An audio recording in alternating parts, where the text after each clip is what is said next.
So it was an interesting conversation we had this weekend with my father. Very interesting. The big thing he kept saying in the conversation was, don't overanalyze. Yeah, don't think too much. Don't think too much. You're thinking too much. You're thinking too much. Yes. And I think I really kind of explained to him why thinking for me about what was going on in my life was actually helpful to me. Yes. I mean, it's been in thinking about these things that I've been able to better understand what it is about me that makes me tick. Right. And for part of that, it's the being identified early on as a high achiever. Right. Yeah. And what that meant for you going forward throughout your life, not just in school and academia. I mean, my parents were certainly supportive of me being labeled a gifted student, but... And I don't really think they put unrealistic expectations on me, but it's hard to tell. I mean, they were the expectations that I grew up with. Yes. Were they unrealistic? And I found a really good book called The Self-Esteem Trap. And in it, the author writes that in the 70s and 80s, parents were trying to cure low self-esteem. And she says, hoping to increase children's creativity and self-expression, this educational and parenting movement unwittingly promoted a self-esteem trap, unrealistic fantasies of achievement, wealth, power, and celebrity. When these expectations were not met in adult life, as inevitably they are not, the result is a negative evaluation of the self. So that comes from like everybody gets a ribbon Yeah. kind of concept? Either everybody gets a ribbon or nobody fails. Right. And I mean, for me, I think because I did well, I was going to get ribbons.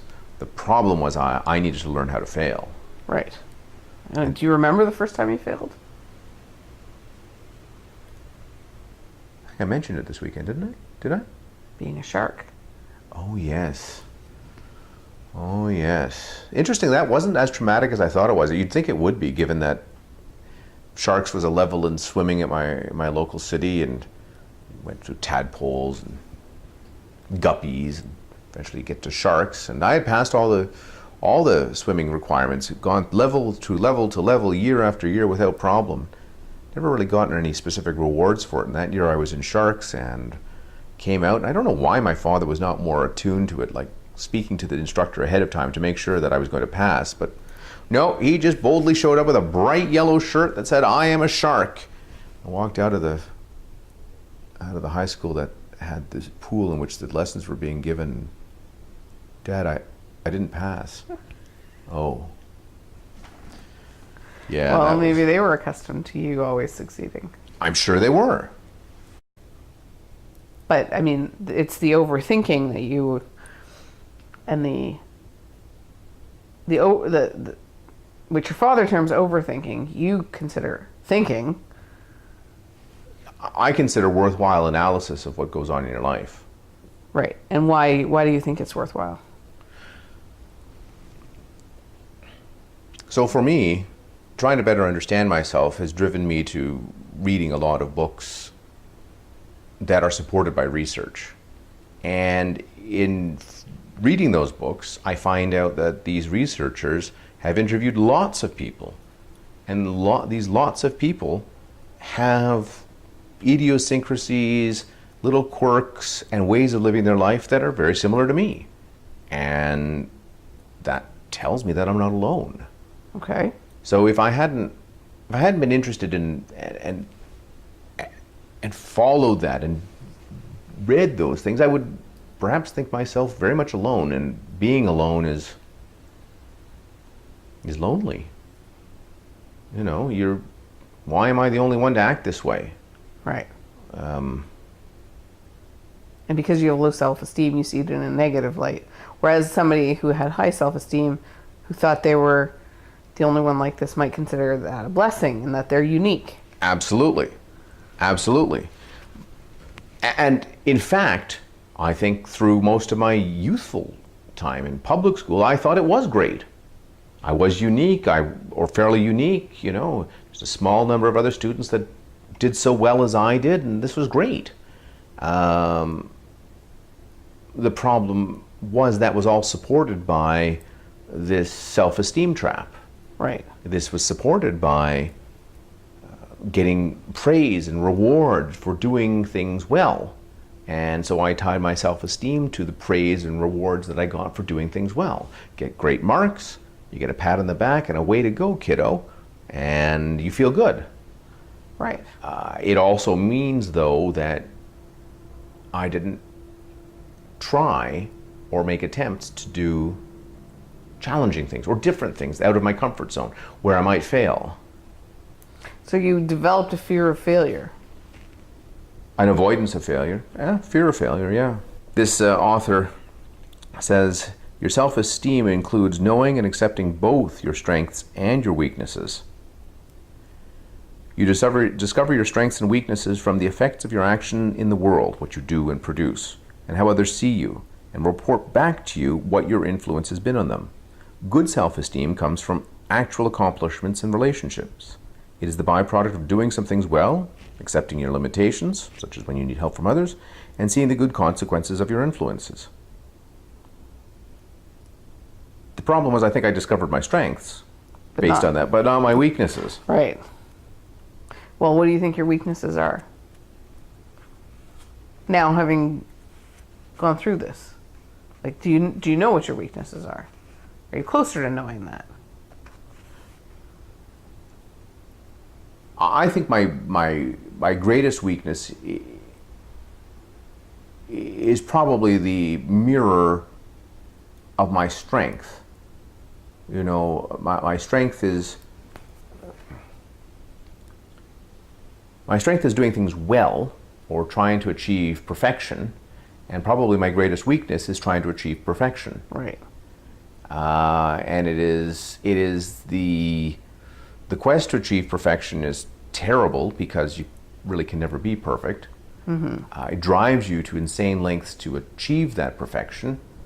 It can paralyze you. Can paralyze you with fear and doubt because of the uncertainty that surrounds the way life lives. Right. You're never certain as to what's going to happen in life, but to be perfect, you must know exactly the right choice to make at this moment to get the optimal answer from whatever your decision is going to be. Right.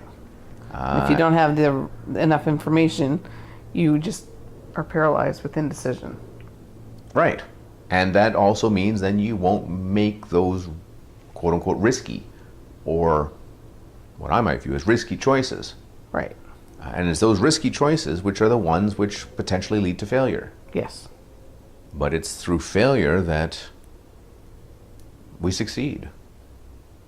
I mean, a lot of people in Silicon Valley, the big motto now is fail fast. So I think one of the reasons that I found it very helpful to talk to him and tell him why the analysis was good for me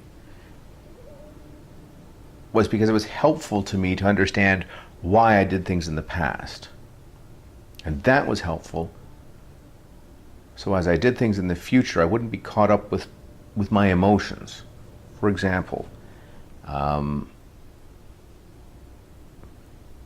never really liked large crowds, loud noises, bright lights and sounds like that. And my friends would go to concerts. And even if I liked the performer, I didn't want to go to the concert because I didn't like the crowds and the noises there. It was out of my control. The sounds were out of my control. And then when I had enough, because I was with friends, it was out of my control as to whether I could leave or not. Right.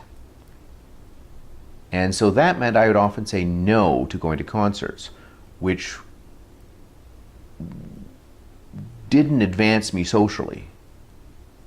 That's the cool thing to do when you're a teenager is to go to concerts. And if your friends are going and you're not, well, what the heck's wrong with this fellow? Especially if people know you like the band and you can afford it. Right. And so I started to view myself as defective. Right. Clearly everybody else is operating the way people are supposed to operate. I mean, society tells you, yes, going to concerts is great. All my friends go to concerts. That must be the right thing to do. But for some reason, I don't want to. Right. And I couldn't, in my mind, understand how that could be okay. It wasn't until I read a book called The Highly Sensitive Person by Elaine Aron that I had a better understanding that there were other people out there who also found such things as loud noises, sounds, crowds, bothersome, amongst other things. This meant, in finding this out, that I wasn't alone. And it also allowed me to understand that, okay, it's not that I don't like the music, I don't like the environment that the music's being played in. Right. So I can tailor my approach to my friends to maximize my enjoyment. So I could say, why don't you come over to my place this Saturday and we'll listen to the music? Right. Certainly some of my friends then would say, absolutely, we'll come over and listen to music with you. But the discussion we had with my dad, where he didn't really understand why that analysis was important, that thought, Right. that thinking about, what makes you tick was important. I found it really useful to be able to finally put into words why it was important. Right. And how it was that coming to this understanding about myself wasn't a lot of overthinking, but was rather a lot of Targeted thinking. targeted thinking, yeah, about myself and about what made me tick. And knowing now what makes me tick allows me to make better choices about how to live my life and feel, quite frankly, a lot more at ease about saying no. Yes. Saying no. But that also comes with maturity. It does.